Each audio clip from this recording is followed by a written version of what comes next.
Hey, good morning. Let's go over today's trade plan. So in the overnight session, we saw a failure at yesterday's VPOC of 76.5, followed by a directional move down into the 53.75 naked VPOC. After that, the market established a balance, built the overnight VPOC at 57.75, and heading into the open now, it is trying to break out from that overnight balance. So overall, we know that the sell side has been more dominant, it has been more in control, but bigger picture, the market is still trading in a pretty large range. We balanced within this area over here, and then we broke down, and in the overnight session, we came back and tested the naked VPOC from the strong upside reversal day that we saw last week.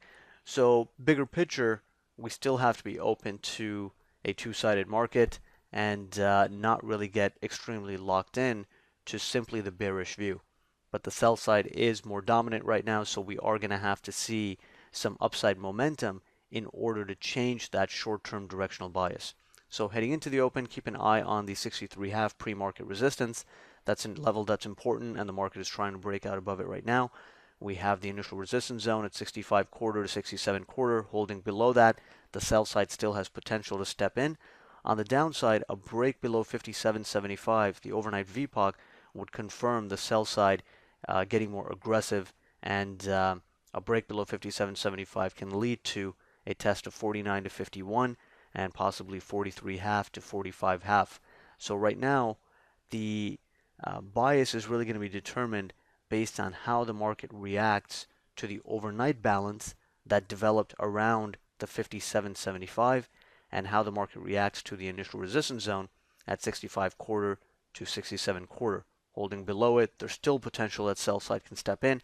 If you get a breakout above initial resistance, that tells you that we're getting a directional break from the overnight balance, and if there is some strong momentum behind it, then we can even see a full reversal of the overnight move. So above 65 quarter to 67 quarter, the next inflection point is 70.75 to 72.75. Sellers can still be active there, but we have to look at that immediate momentum and determine whether it's still worthwhile to fade and jump in.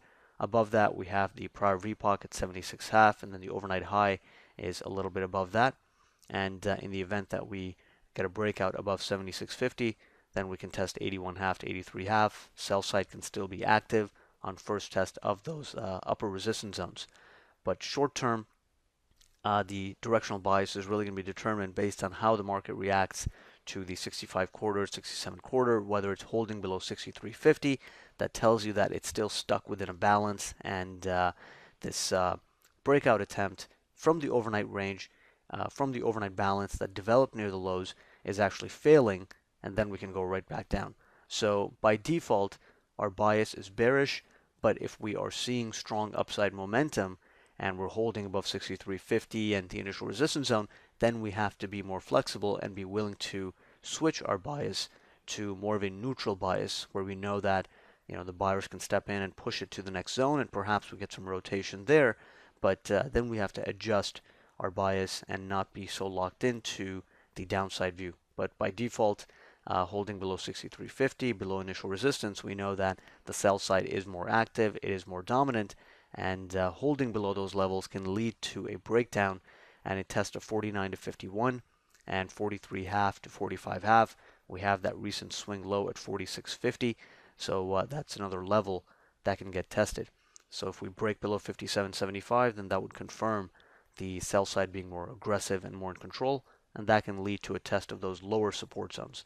So that's the main idea heading into the open. So let's just see how the market reacts to pre-market resistance, initial resistance, the overnight VPOC. That'll help set the tone for the day, and we'll take it from there.